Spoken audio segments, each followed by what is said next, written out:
Hello，大家好，我係阿 Keith。咁今日嘅話咧，就同大家介紹一間咧，我哋租房入邊嘅天花板係按照我哋自己一個家用嘅裝修去設計嘅。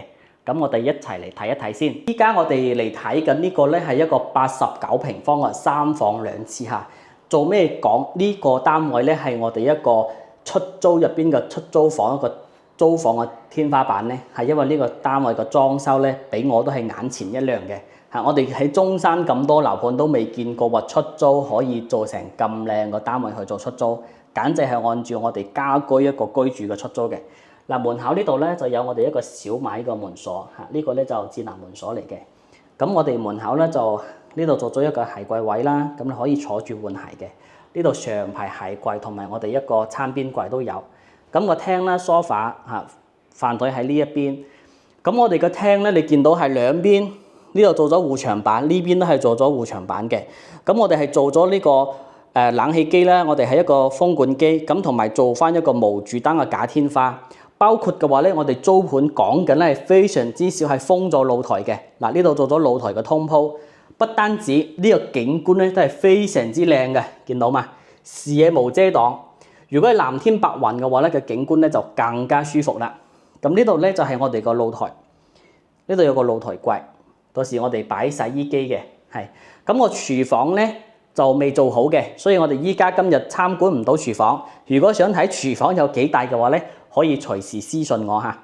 咁我哋先入嚟嘅話咧，睇下啲房先。咁呢邊咧係主人房嚟嘅，呢個咧就係客房。咁呢邊都有個客房嘅。咁呢邊嘅話咧，就係一個咧就係客廁乾濕分區嘅。嗱，乾濕分區呢個洗手間，呢度咧就我哋一個客廁嘅洗手間，有馬桶嘅嚇。所以呢個嘅話咧都係非常之好嘅。香港人嘅至愛，出租房嚟講有2個馬桶嘅，係啦，唔會有貓廁嘅。咁呢間咧就係我哋個細嗰間客房，仲有埋書台㗎，有埋收納櫃㗎。牆身嘅話咧，我哋係做咗呢個藝術漆㗎。係非常之靚同埋有特色嘅。咁隔離咧就係我哋一間細個客房啦，咁做咗一個榻榻米嘅設計啦。嗱，呢度放個床，同埋呢邊嘅話咧就可以望到出邊嘅景觀。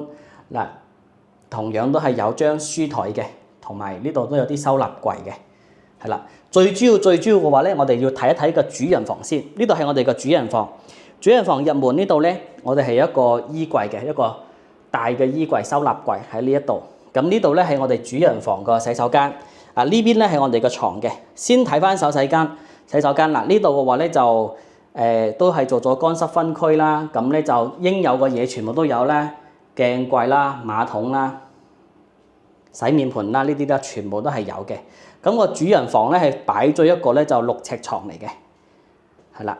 個主人房個景觀咧都係非常之唔錯嘅。